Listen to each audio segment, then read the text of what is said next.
Hello, everybody. This is Breaking Ish, Unwrapping the January 6th Committee Report, Part 17, and welcome. I would like to say thank you so much for being here. And if you are new to the channel, please like and subscribe. Couple of housekeeping.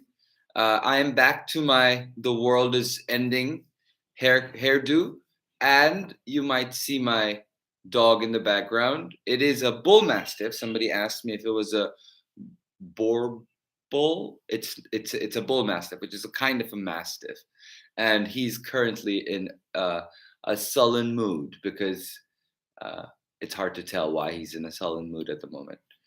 Anyway, so, as I have mentioned before, what I've been doing over the last 16 episodes is going over the January 6th committee report. I am not going over the transcripts. I am not going over the excess documents that the committee has released. And we're finding out that there are a lot more documents than those as well, because it's obviously even the transcripts of the documents had notes because those were official transcripts of congressional testimonies. And there were people who took more notes on those testimonies as well. And from what we're gathering, the DOJ, Donald Trump, sorry, the uh, the January 6th committee has turned over those documents to the DOJ as well. So it's a lot of information. It is quite easily over 3,000 pages worth of information that supports the 800, it's probably more than 3,000, that supports the 800-page January 6th report. And, something that I have talked about before, there aren't enough news agencies who have devoted at least one reporter to go over the January 6th report. Just that. That itself is a full-time job, is to be able to break down the January 6th report into digestible chunks for people. Because honestly, not a lot of people have the time and attention to read an 800-page document. Like, who the hell on earth reads an 800-page document just for the hell of it? It's difficult for people to understand how big of an issue this is, because while it impacts our democracy and the overarching macro scene of everything that has to do with our country, it is also uh, very much removed from people's daily lives. So, in a sense, it is an intellectual conversation. It's a philosophical conversation. It's a sociological conversation. It's an existential conversation.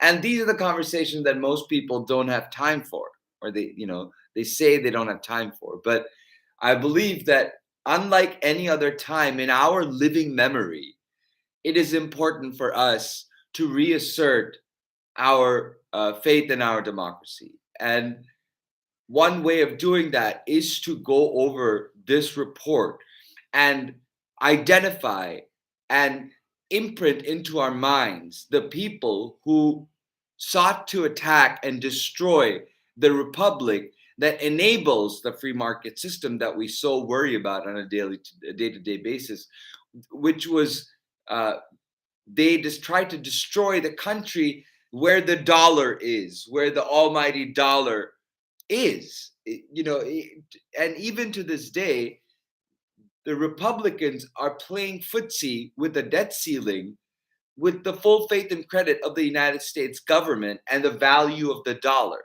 So that thread has been on for quite some time. Every time the debt ceiling argument comes up, it's the question that there are people in our government who would rather see our government shut down and fail at paying our debts and lose the credit worthiness of the the dollar has, simply because of political stunts.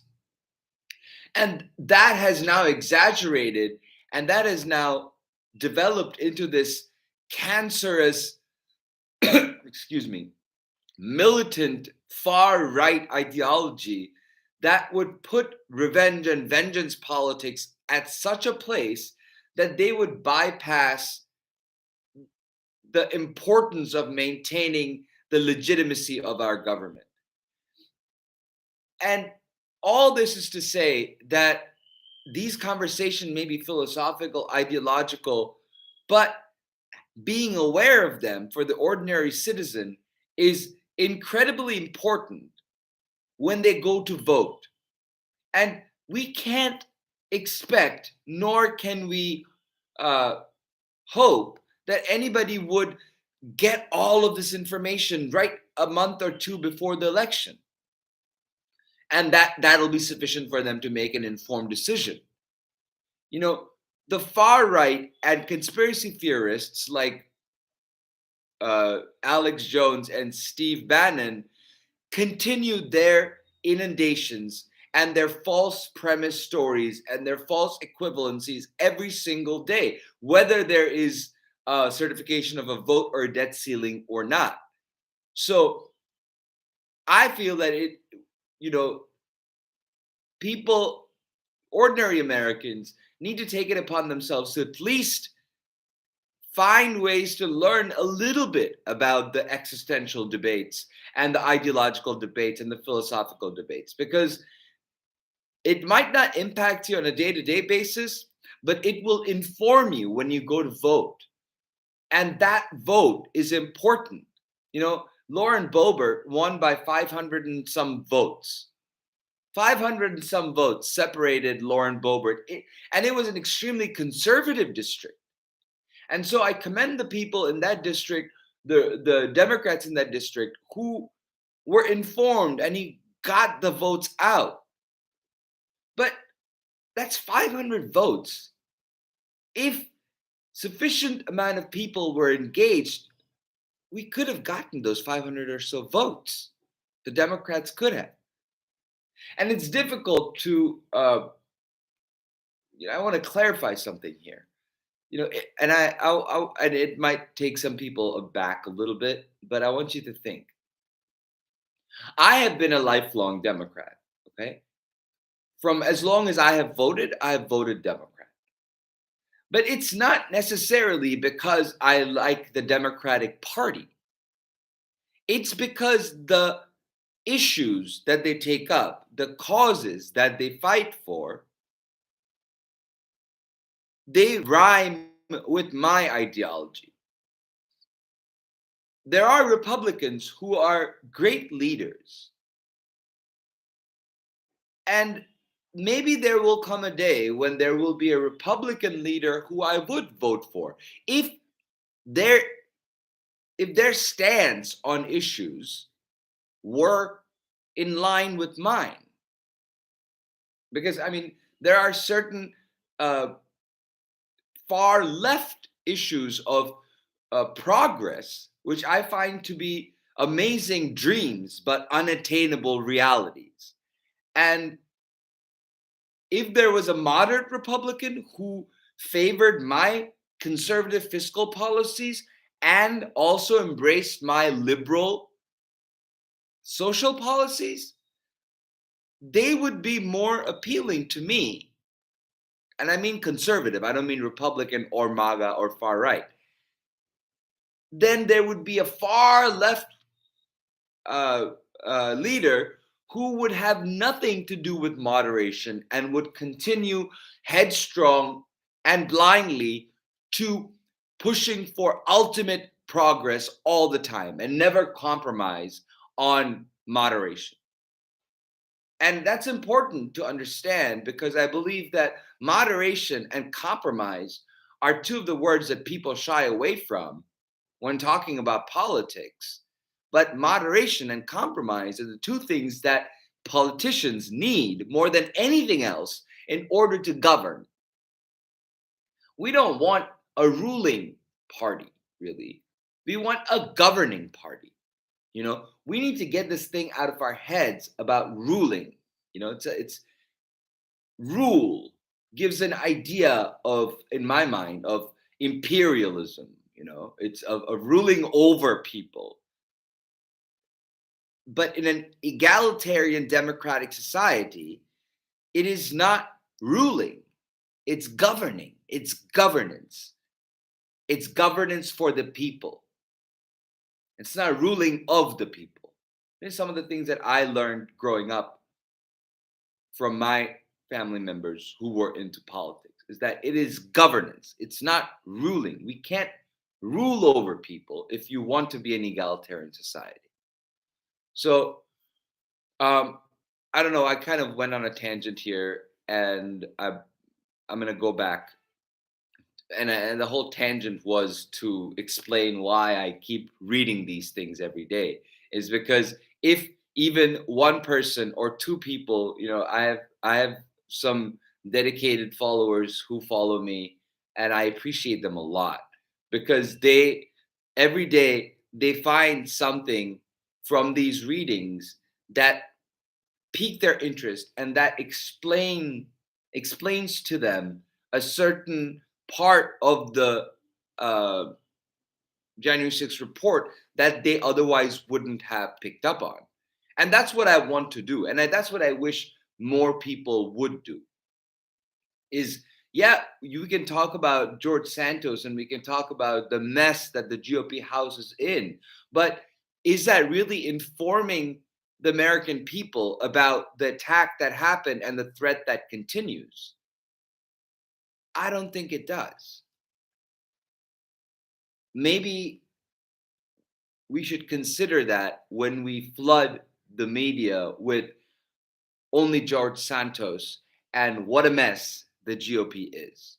And on the right side of the political discourse, they talk about extreme left activists and leaders, and they talk about uh, lies. They pick up on these lies that people like Steve Bannon, Alex Jones spew, and they go on with it. You know, it's uh, it's a sensational media that distracts the American people from the actual politics of governance, of ruling, of our society that we should all be privy to. Okay, so with that, I would like to continue with the excerpts. Uh, The January 6th report explains to us that Roger Stone coined the term "stop the steal" for Donald Trump in 2016. Then he repurposed it in 2020. You know, Roger Stone is both intellectually barren and tactically treasonous. Okay, he repurposes propaganda like he's the Salvation Army of propaganda. Every single place where there is an attack on the American Republic, he's there somewhere. And I sure hope that Jack Smith has something to say about it. The January 6th report reads, President Trump's "will be wild" tweet immediately mobilized extremists and conspiracy theorists in the Stop the Steal coalition. The phrase "stop the steal" was originally coined in early 2016 by Trump's longtime political advisor, Roger Stone. At the time, Stone alleged first that candidate Trump's Republican rivals were attempting to steal candidate Trump's nomination. After Trump became the nominee, Stone repurposed the saying to claim that former Secretary of State Hillary Clinton would steal his presidency. When President Trump won in 2016, "Stop the Steal" was rendered moot and did not become a significant political movement until Trump's defeat on election night in 2020. As early as November 5th, 2020, Stone advised associates that he intended to reconstitute "Stop the Steal" by building an army of lawyers and suing like there's no tomorrow. By the way, Roger Stone has no standing to sue on these election cases. He couldn't just go in and intervene and sue. Maybe he can. Maybe he can file a friend of the court brief, but he can't become a party to the suit. But that didn't stop him from saying that he would. That didn't stop him from repurposing Stop the Steal. Every time that his candidate had the likelihood of losing, he repurposed a propaganda machine, Stop the Steal, and went with it. Ali Alexander, a right-wing provocateur who has worked closely with Stone, quickly organized a new Stop the Steal campaign. On November 10th, 2020, Alexander established Stop the Steal as an entity incorporated in Alabama. Alexander added a bank account and various websites. One of Alexander's key allies in the Stop the Steal movement was Alex Jones. Prior to January 6th, Jones riled up crowds both in person and online with incendiary rhetoric about the election.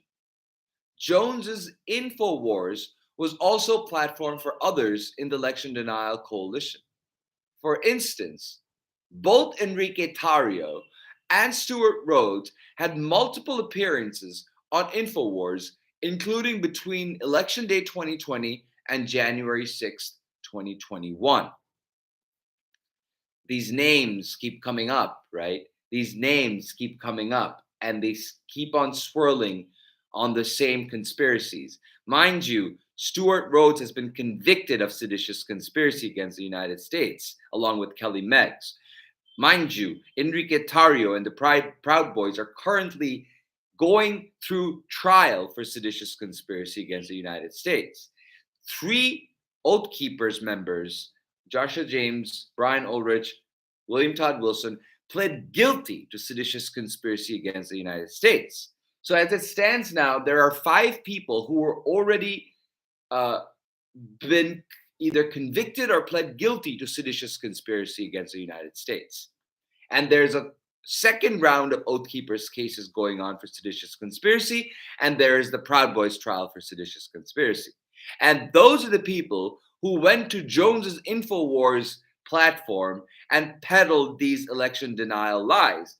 The Stop the Steal movement was taken and organized by Ali Alexander into the Alex Jones disinformation universe, conspiracy theory universe. And we learned from the previous episode that I did that Alex Jones's show garnered so much attention that Publix heiress donated over $3 million to mobilize people to go to the Stop the Steal rally. So these connections matter.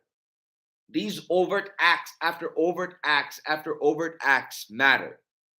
You can go to a talk show and talk about matters of political interest, but you cannot go and peddle and market what you very well know to be more than just free speech and bravado, which is active planning and recruitment of foot soldiers to give you and your extremist groups cover so you can carry out your seditious goals of overthrowing the government.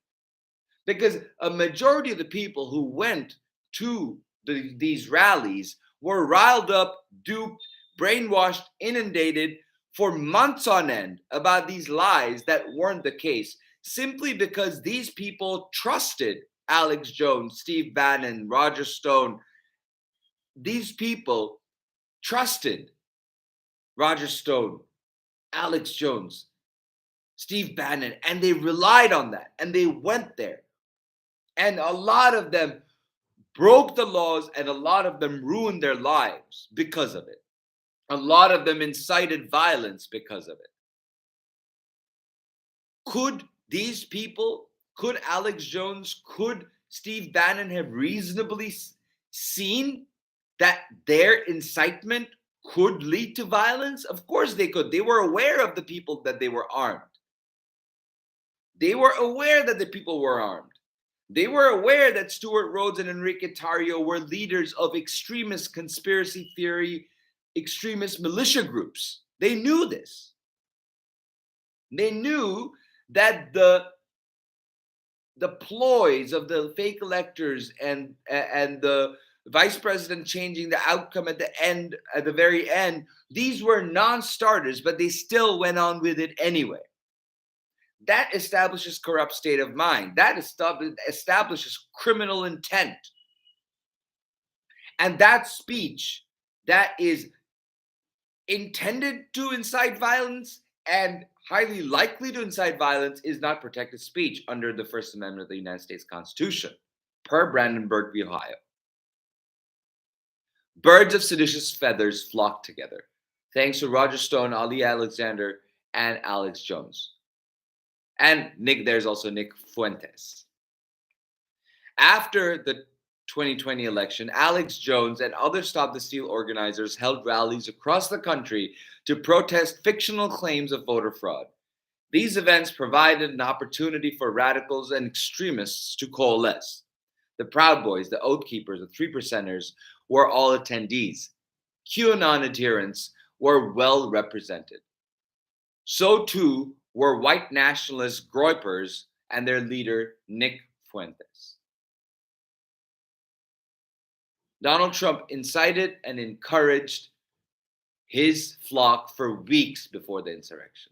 He primed them and inundated them with lies. He then sprinkled on little shows of support to keep the fire burning. Alex Jones used InfoWars to spread his seditious lies far and wide. During the November rally, Trump waved to the crowd from his presidential motorcade. Then, on December 12th, Trump tweeted, "Wow, thousands of people forming in DC for Stop the Steal. Didn't know about this, but I'll be seeing them. MAGA." Later that day, Trump flew over the protesters in Marine One. When Trump tweeted 1 week later that there would be a wild protest in Washington on January 6th, the Stop the Steal coalition immediately began to mobilize. Jones posted an article on InfoWars website asking readers if they would answer President Trump's call to defend the Republic. The next day, December 20th, Jones devoted much of his InfoWars show to Donald's announcement. Jones told his audience several times that if 10 million Americans came to Washington, D.C. on this January 6th, Congress would have to listen to them. He repeated this idea over the course of the episode, saying things such as, "He's calling you. He needs your help. We need your help. We need 10 million people there. We need martial law and have to prevent the police state of foreigners from taking over." Jones added, "It's literally in your hands. It's literally up to us."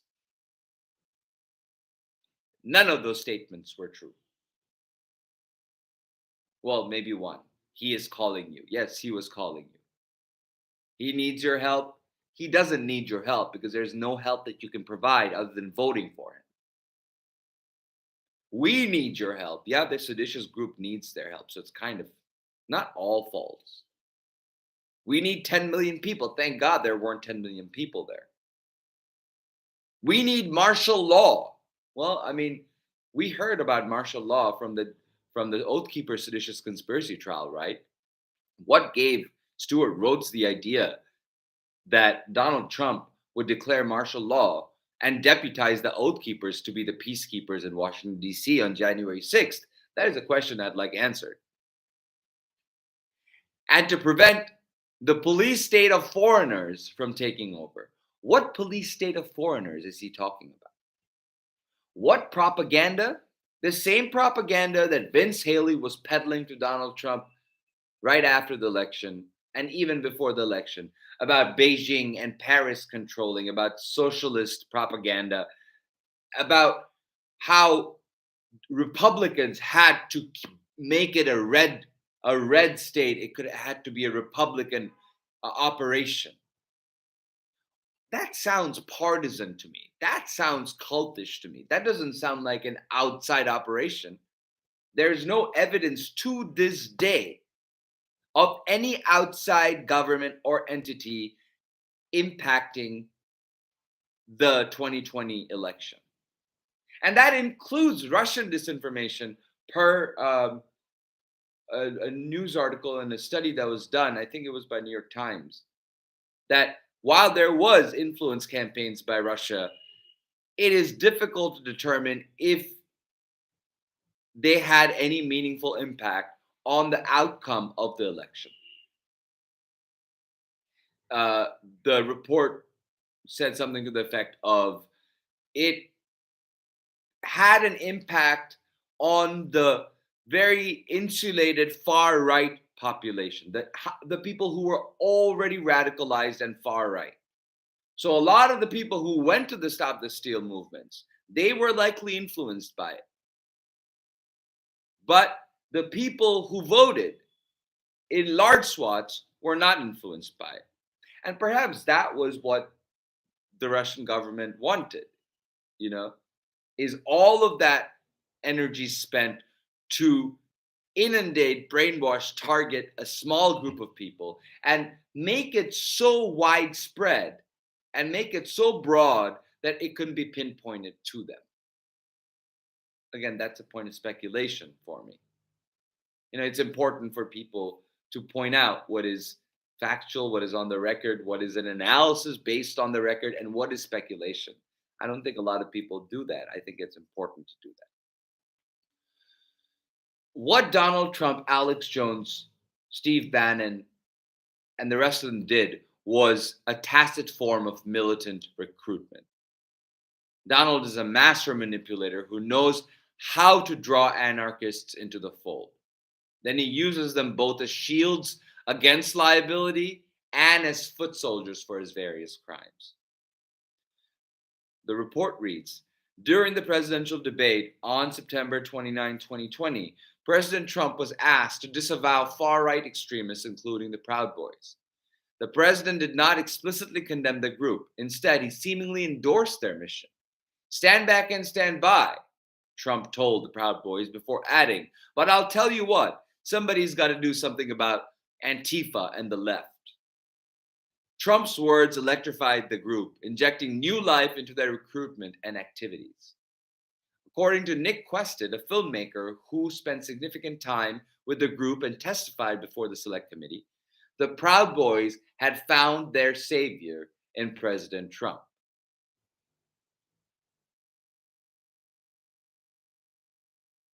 Their group, the Proud Boys, tripled in response to President Trump's apparent endorsement.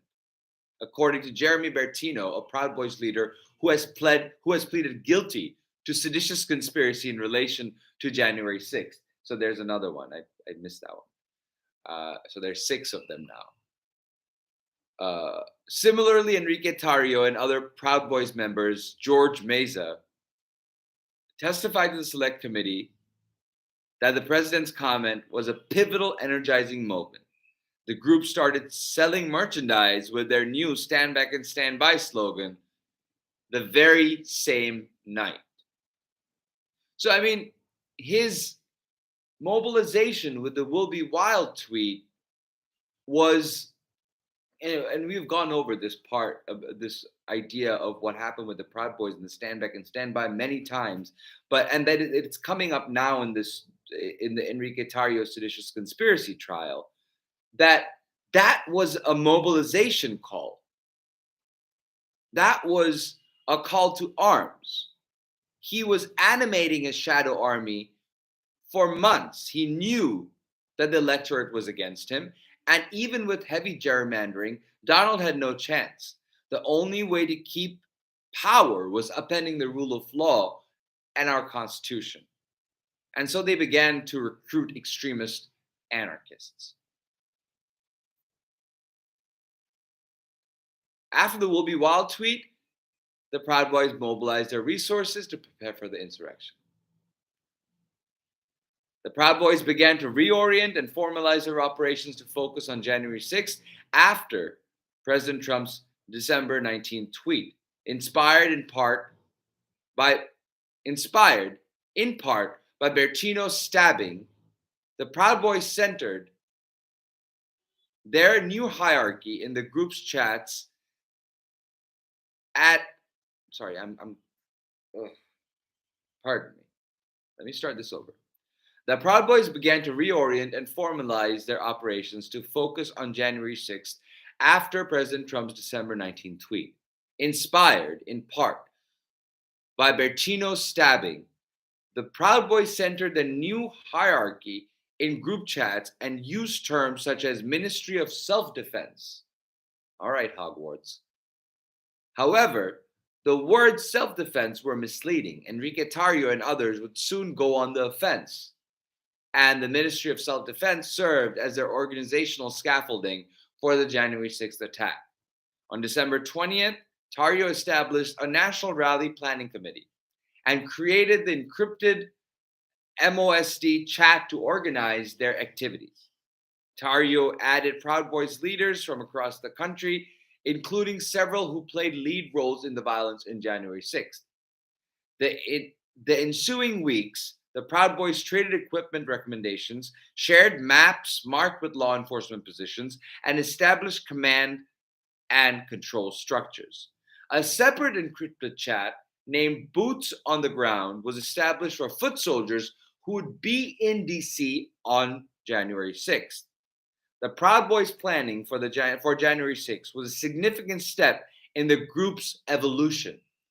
Previously, they were loosely organized. The Ministry of Self-Defense was created to enforce a top-down structure with a defined leadership. Tarrio stressed the command structure by telling members that they needed to fit in or fuck off. From the start, it was clear that the Ministry of Self-Defense chat members were intensely interested in disrupting the electoral count on January 6th. On December 20th, 2020, one leader stated, "I assume most of the protests will be at the Capitol building, given what's going on inside." On December 29th, in a group message, a member wrote, "I know most of the events will be centered around Freedom Plaza." Tarrio responded, "Negative, they're centered around the Capitol." And then Tarrio says on January 5th,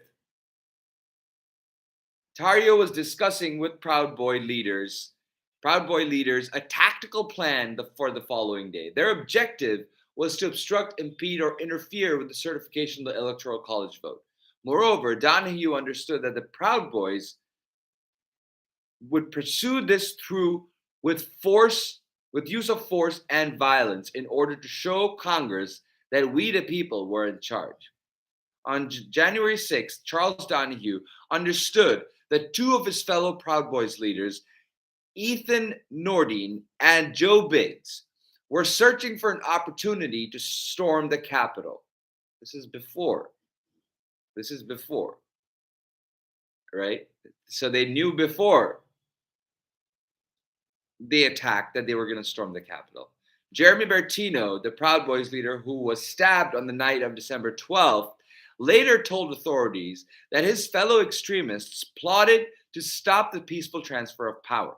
On October 22nd, in October of 2022, Bertino pleaded guilty to seditious conspiracy and other crimes. Bertino admitted that the Proud Boys traveled to Washington, D.C. on January 6, 2021 to stop the certification of the Electoral College vote.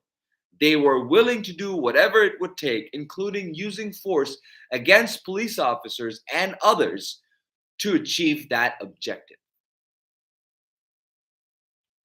So it is. I'm going to leave it at that for this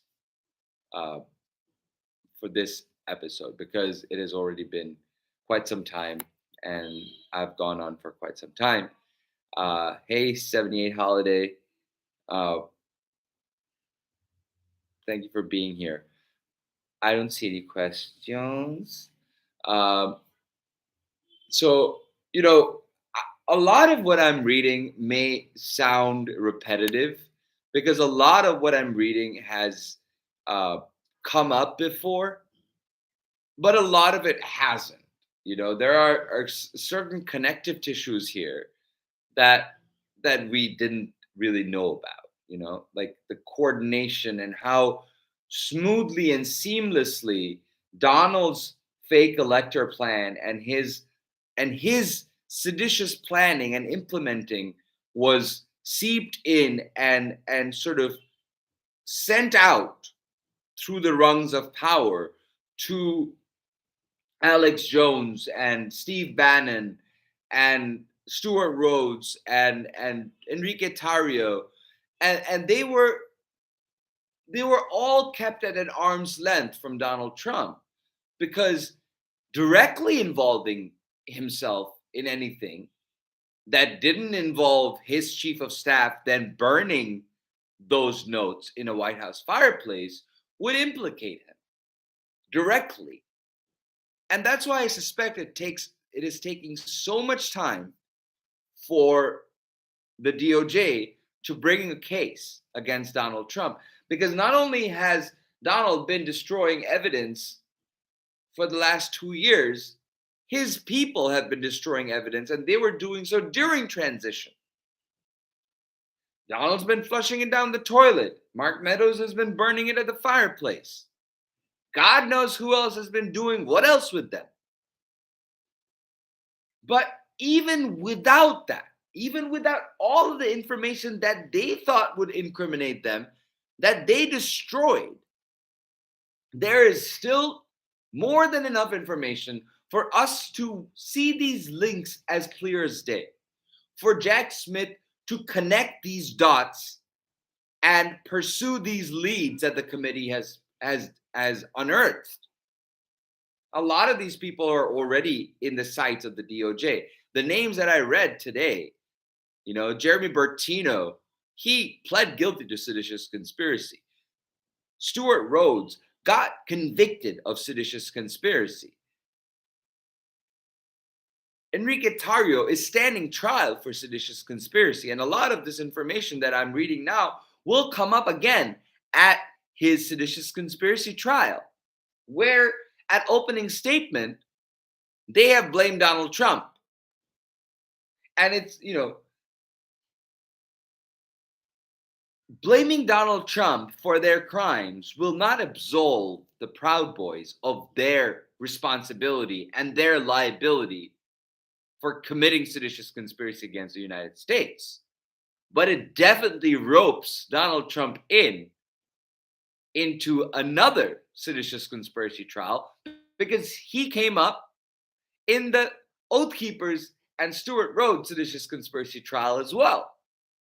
And if your name comes up in a starring role in seditious conspiracy trials, and the defendants in those trials point squarely at you as being the person who directed these people, it doesn't bode well. Logically speaking, it doesn't bode well for that person. It doesn't bode well for Donald Trump.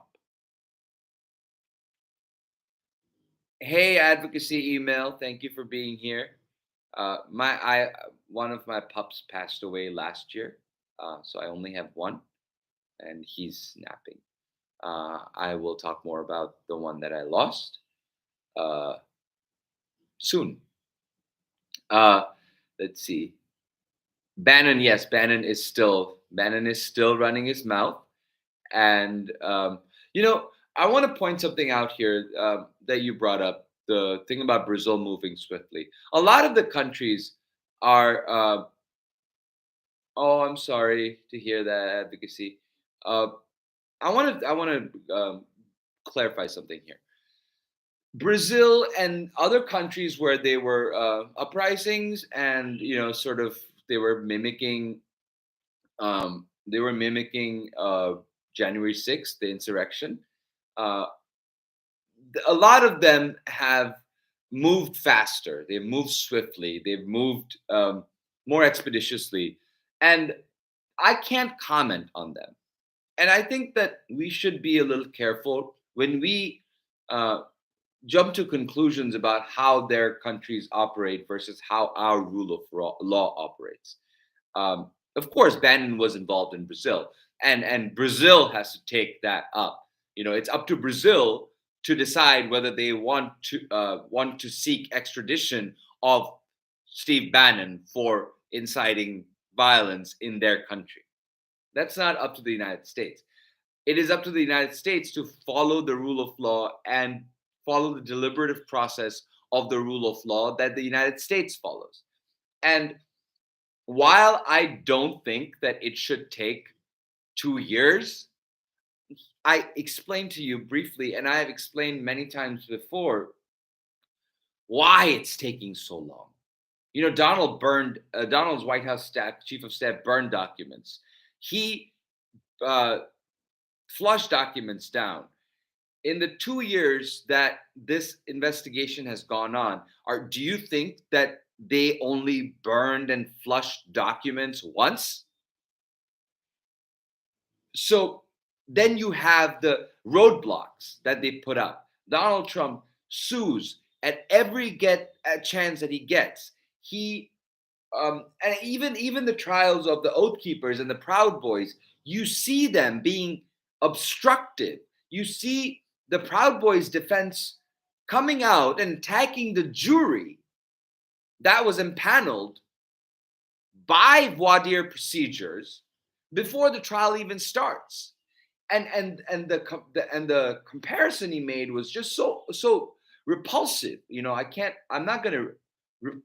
Well, I guess I could repeat it, but it's obscene to me that he would say that it's like the jury is like um, a a jury of victims in a rapist's trial, a jury of rape victims in a rapist's trial. I mean, there are so many levels of dissonance in that statement that I don't want to share it, you know, uh, but that's the kind of argument that they want to follow. Is that because people in DC are generally liberal, there's this understanding that they can't be fair. Nothing, no statement whatsoever about the overwhelming evidence that exists that would convict these people of their crimes. So it's, you have to take that into consideration. These people are throwing everything at the DOJ. Frivolous lawsuits after frivolous lawsuits, destruction of evidence, obstruction, stonewalling in other ways, going out and using the propaganda machines at full swing as they have been for years now. And then you have the militant GOP leadership in the House that supports him.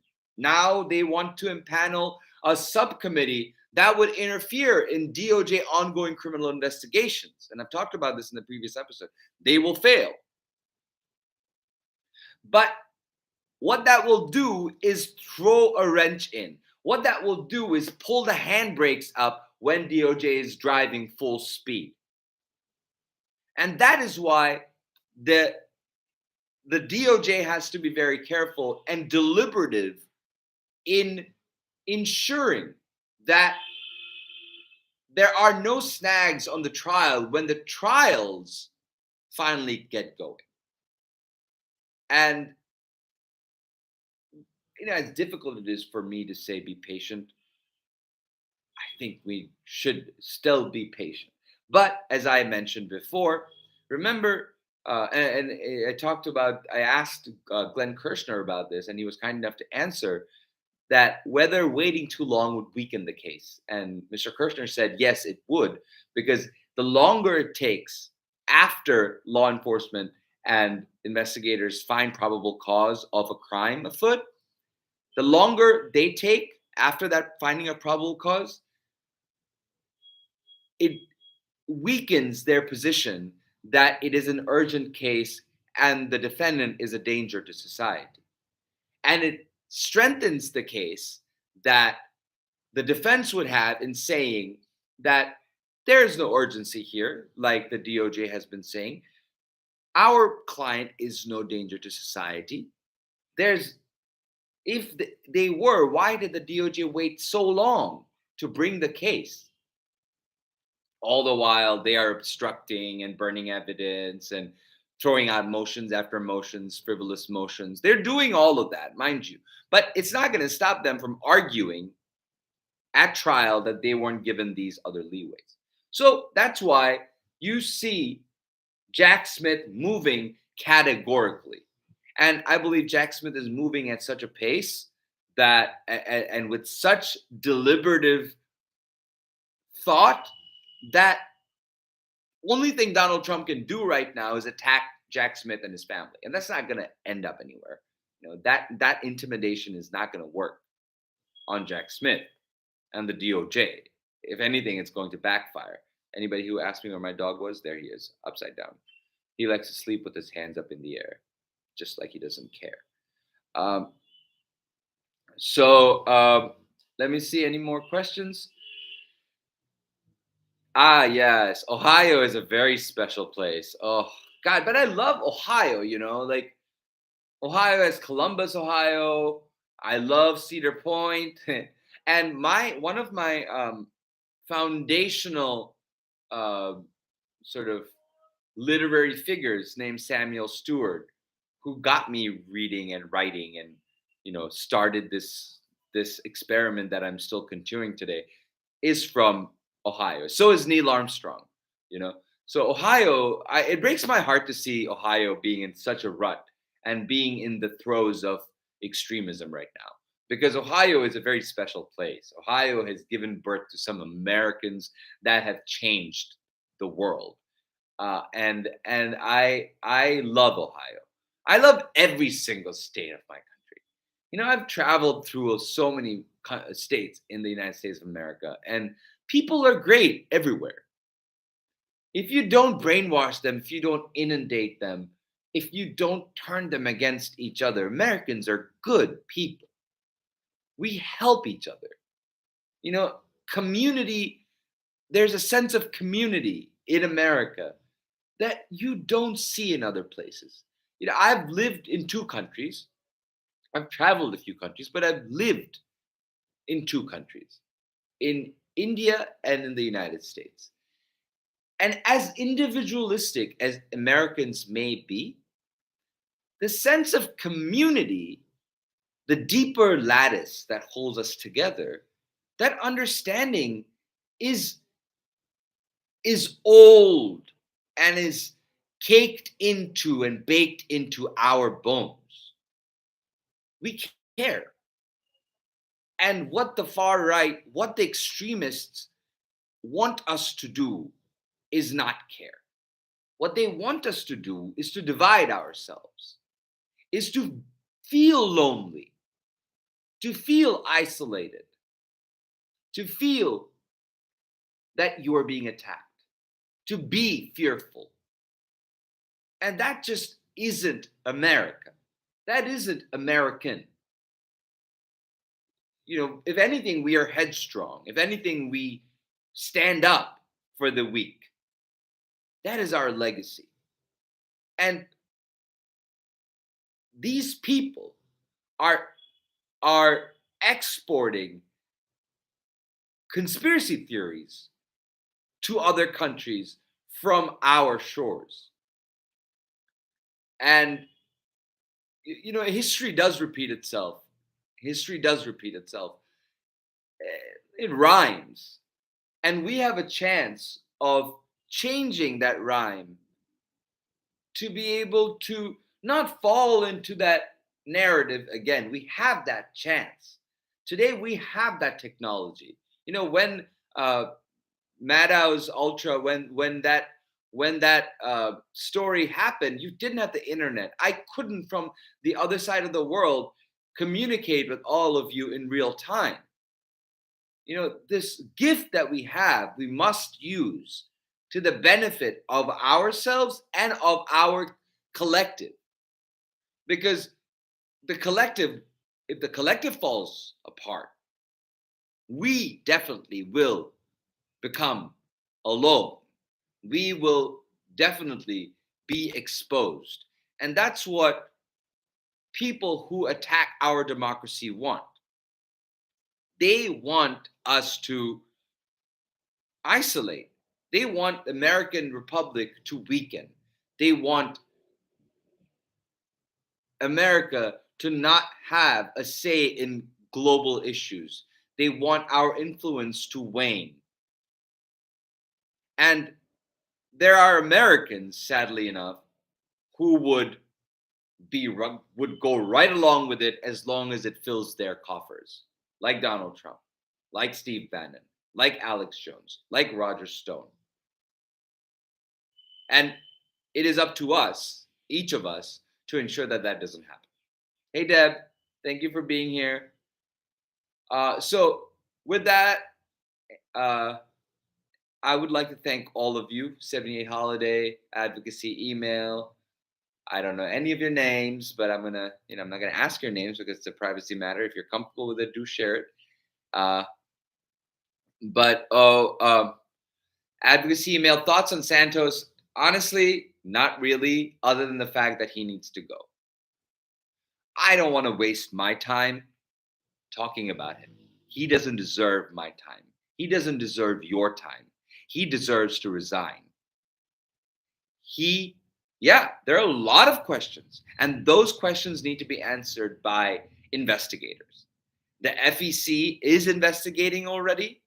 I hope the DOJ will take up the matter. I hope that New York State authorities take up the matter. And I hope the municipality and the Republican Party of Nassau County, which has come out against George Santos, his district's Republican Party has come up against. Hey, of course. Well, then your district advocacy email, your district's Republican Party has come out against George Santos and asked him to resign.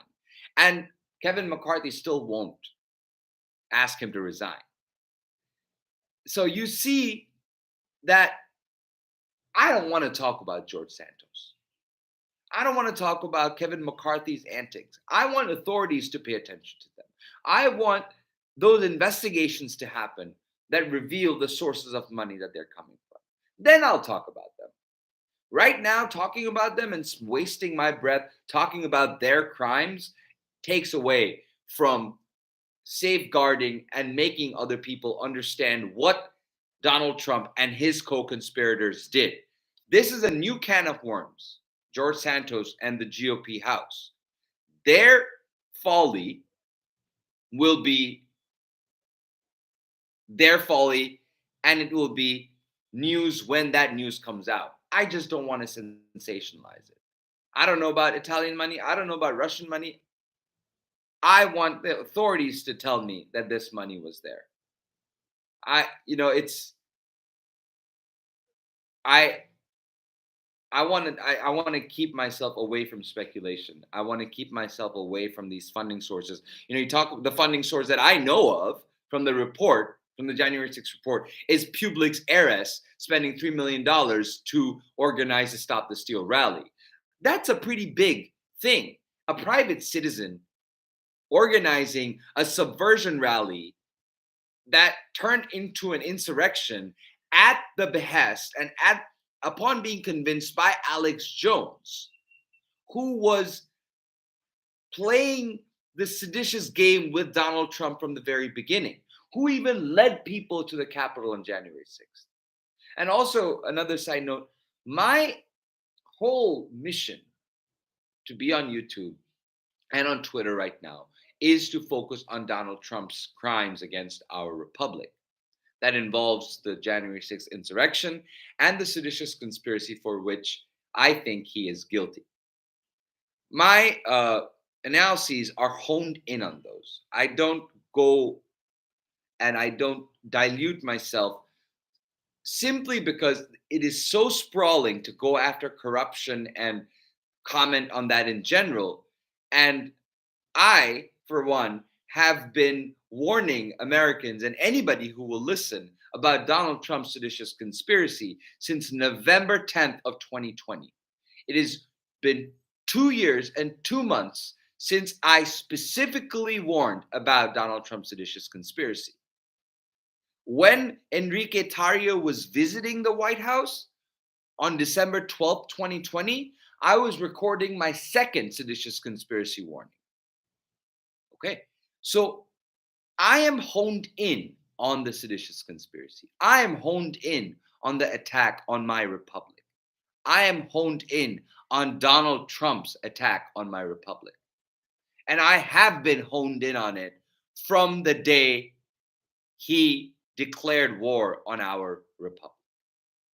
So we are, when you come here, it is important to know that I won't talk about a lot of things like George Santos and a lot of the things that you might think are connected somehow. I am wholly devoted to ensuring that Donald Trump and anybody who had anything to do with orchestrating the seditious conspiracy against our country, who incited an insurrection against our country, who advocates the overthrow of our government, is brought to justice. And I will keep on peddling my perspective.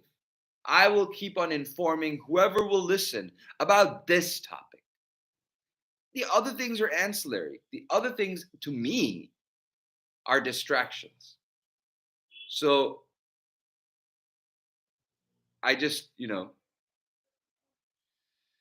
so let me just go through the last. Yeah, stand back and stand by were his words that were taken up. Uh, more people need to talk about the. More people need to talk about the uh, insurrection. More people need to talk about the report. I don't think enough are. Thank you for saying that, Deb. And so, it's okay to be uh, to go far right and be. I'm pro union. I come from a legacy of pro union. Government workers. I'm poor. I live on $600 a month, people. I live on $600 a month, and even to this day, I haven't asked you for a dime. And I am also on the fringes. I have several disabilities, several chronic conditions. Yes, I am on the fringe. I should be railing for all the far left policies, but that's not governance. That's just not governance to me. Now, if I focus on just me, that's not governance. That is self-sufficiency, and we all have the right to it. We all have the right to it. But when you're looking at it from the bigger picture perspective, I have to put all of that aside, even if it is for an hour a day. To even talk about the loss of one of my puppies is heartbreaking to me. Every single day I live it. Because, my dogs are my life. I have a very different family situation. And so, but I have to hold myself back and get back to talking about this on a routine basis. I cannot stop informing people, even as I would go through my own personal hardships, because this is the bigger story. And I think that's important for people to understand. So, enough. I've talked about it for an hour now. Thank you so much for being here and asking all the questions. It makes me really happy. Thank you for giving me your time. If you haven't liked or subscribed, please do so. Deb, you are amazing. Thank you for your support. I really appreciate it. You give me a lot of wind beneath my wings, and I really, really appreciate it. Thank you, 78 Holiday. Thank you, Advocacy Email. Please share. I rely on your support, and I rely on the sharing with the algorithms. I have made my first dollar on YouTube, thanks to you.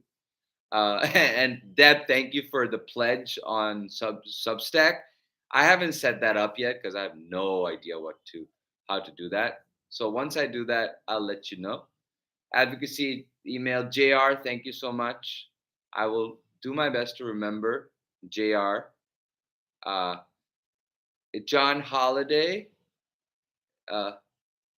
Your name is John, I'm assuming. Thank you for being here. All right. Take care.